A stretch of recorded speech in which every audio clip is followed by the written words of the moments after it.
주님께서 여러분과 함께 또한 사제의 영과 함께 루카가 전한 거룩한 복음입니다. 주님 영광 받으소서.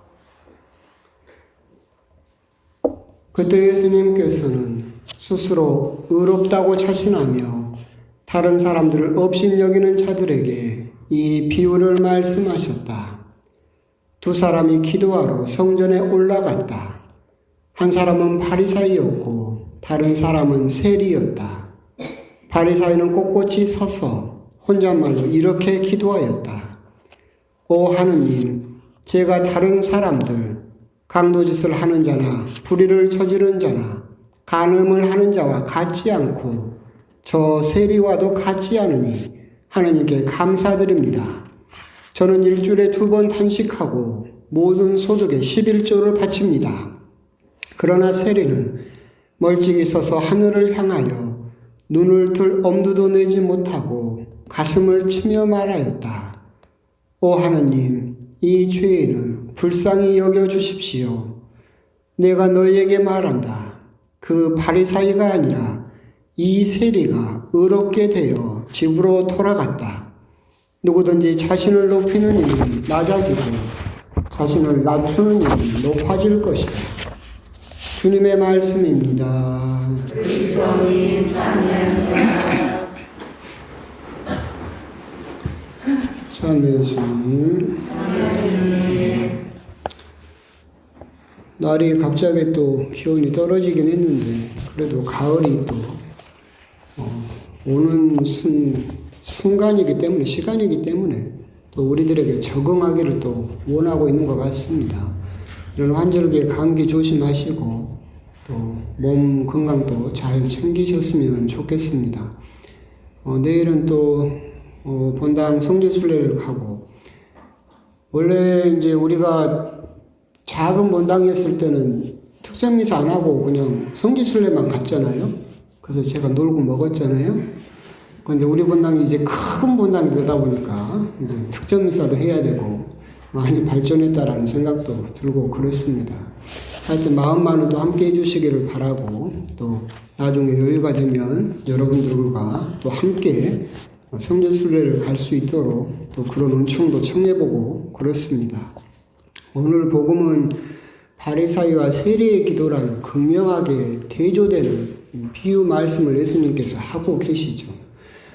예수님 당시에 바리사이라고 한다면 몇 번 설명을 드렸었지만 이제 마카베오 그 당시부터 있었던 거룩한 자들 하시림이라는 사람들에서 분파가 생기면서 사두가이 다윗 때 사독이라는 사제의 후계자를 자처하는 사제 중심의 사두가이파와 그리고 또 바리사이는 평신도 운동이었습니다. 그래서 율법 교사를 중심으로 한 바리사이파가 아주 크게 구분할 수 있는 두 부류였는데 이 바리사이라고 하는 사람들은 어떻게 보면 이름부터가 불리하다라는 뜻에서 나왔거든요.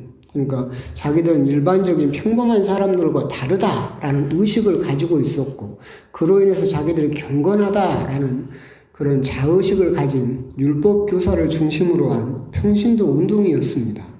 그래서 10계명을 613개의 계명으로 또 구분을 했었고 이 613개의 계명을 1633개나 되는 완전히 세 축으로 나눠서 그것을 철저하게 준수함으로써 자기들이 경건하다라고 하는 것을 드러내던 사람들이었죠. 그러니까 굉장히 열심히 살던 사람들입니다.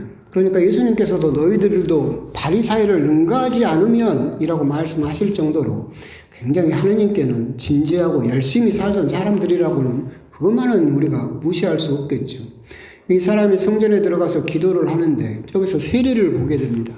그 당시에 세리는 지금도 우리도 세금 내라고 하면 싫어하지만 그 당시는 세리는 그 단어 자체로서도 죄인을 의미하는 직업이었습니다.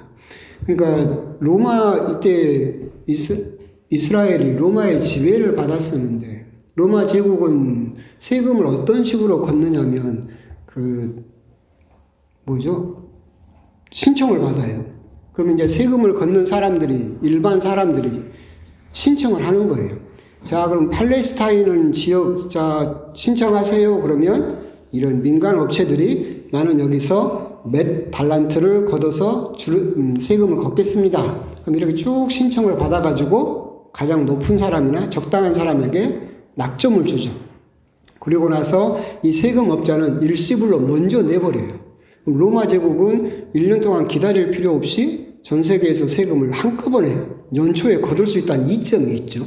그래서 그렇게 이렇게 세금 징수권을 이렇게 민간업자한테 주는데, 그럼 민간업자가 예를 들면 그래 봅시다. 팔레스타인 지역에 30달란트의 낙찰을 받았어요.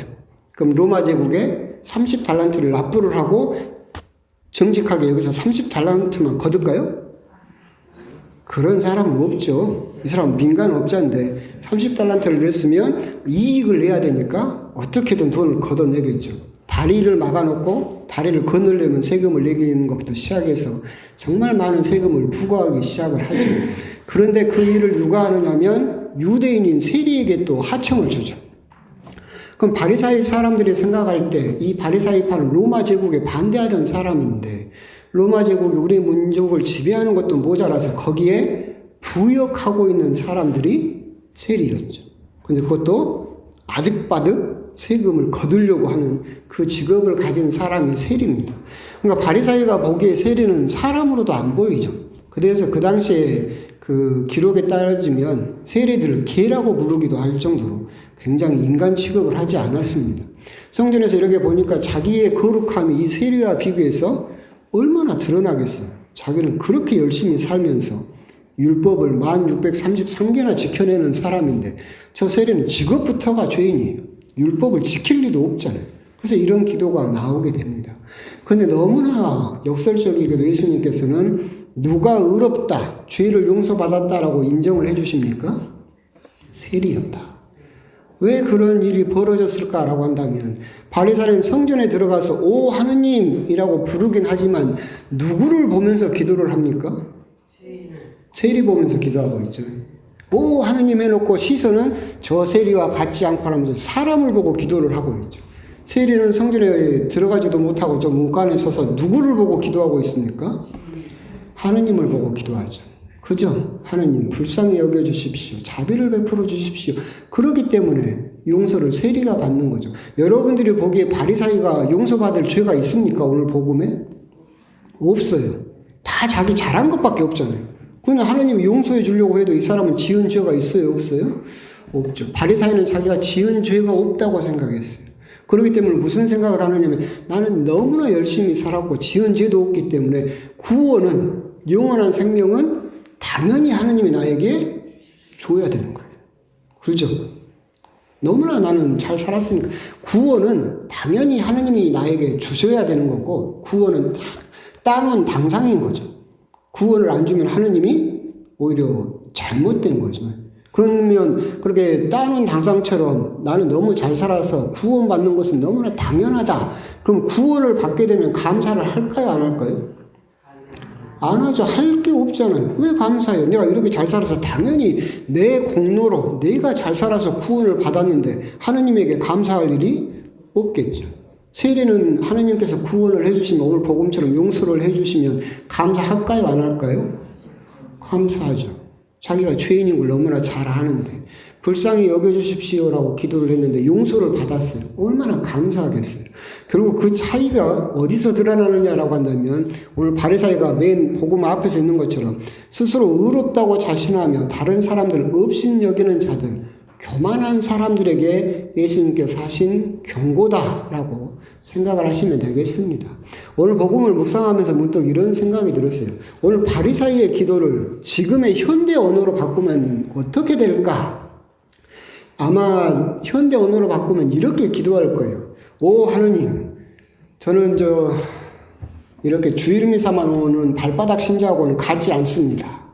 저는 주일미사도 꼬박꼬박 참석하고 평일미사도 꼬박꼬박 빠지지 않고 하루에 묵주기도도 100단씩 드리고, 그죠? 교무금도 다른 사람보다 2~3배는 더 내고 시기마다 저는 단식하고 있고 그렇게 열심히 살고 있습니다. 그리고 저는 사목회장도 하고 있습니다. 그게 요즘 말로 하면 현대 언어로 바꾸면 그렇게 되겠죠. 잘못된 거 있습니까? 없죠. 너무나 열심히 잘 살았죠. 모범적인 신자죠. 우리 신자들도 다 그렇게 살았으면 좋겠어요. 근데 문제는 어디서 발생하는 거예요? 그렇게 자랑을 하면서 누구를 없인 여기는 거예요? 아주 주일미사만 장착하는 저 사람들과 나는 같지 않습니다. 저 사람들과 달리 저는 얼마나 열심히 하고 경건한 사람들입니다. 라고 하는 교만, 그 교만 때문에 결국 구원받지 못한다. 하느님도 구원해 줄 수가 없어요. 잘못한 게 없잖아요. 그렇죠? 용서해 줄 게 없는 사람을 어떻게 구원하겠어요? 결국 교만이라고 하는 이 죄는 사실은 굉장히 깊은 죄죠. 아담이 처음으로, 인류 역사상 처음으로 지은 죄가 교만이에요. 이 교만은 근본적으로 굉장히 경쟁적입니다. 교만한 것은. 그렇죠? 교만은 다른 사람과 비교를 통해서 교만해지게 되거든요. 다른 사람과 비교를 해서 내가 저 사람보다 더 낫다 라고 해서 경쟁적인 성격을 갖게 돼 있죠. 아담이 에덴 동산에서 선악과를 짜먹으면서 누구를 경쟁 상대로 생각했습니까? 하느님이었죠. 하느님처럼 될 수 있다. 그래서 하느님께 경쟁심을 가져버리면서 교만이 싹 터버렸죠. 교만은 두 번째로 굉장히 적대적입니다. 비교하니까. 그렇죠? 그래서 나보다 낫다라고 판단을 하면 깔보면서 업신여기면서 적대적이고, 나보다 더 뛰어난 것 같다라고 하는 사람은 질투를 하면서 적대적이죠. 자기 위에는 모든 사람이 다 자기의 적이 되어버리겠죠. 교만은 그런 성격을 가지고 있기 때문에 오늘 복음에서 바리사이는 예수님께 꾸중을 듣게 돼 있다. 그러면 우리 역시도 신앙생활을 하면서 자칫 잘못하면 교만에 빠질 수 있거든요. 이 교만이라고 하는 죄는 굉장히 뿌리 깊은 죄여서 아까 말씀드린 바와 같이 자기가 너무 잘 살아요. 뉘우칠 것도 없어요. 회개할 것도 없어요. 그럼 이 사람은 하느님 앞에서 가슴을 친다 하더라도 전혀 뉘우치지 않겠죠. 고칠 게 없으니까. 그러면 그 사람이 그 죄를 알아차리지를 못하겠죠. 아, 내가 뭔가 잘못됐다라는 것을 자기 자신도 모르니까 그걸 고칠 생각도 하지 않게 되니까 교만은 큰 죄이면서 더 큰 죄를 불러들이는 아주 뿌리 깊은 죄다. 그렇다면 우리 역시도 신앙생활을 하면서 교만이라는 그 함정에 빠지기 쉬운데 내가 교만하지 않은지, 영적으로 교만한 건지 교만하지 않은 건지를 알아보는 딱 한 가지 방법이 있습니다. 감사하고 있느냐. 아까 말씀드렸죠. 바리사이는 너무나 자기가 율법을 잘 지키고 너무나 스스로 잘 살아요. 하느님이 나를 구원을 해줘도 내가 하느님에게 감사할 일이 있어요? 없어요? 없어요. 내가 너무 잘 살아서 내 공로로 구원을 받는 거야. 하느님은 당연히 나를 구원을 해 주셔야지. 그렇죠? 감사할 일이 없어요. 세리는 감사해요? 안 해요? 하죠.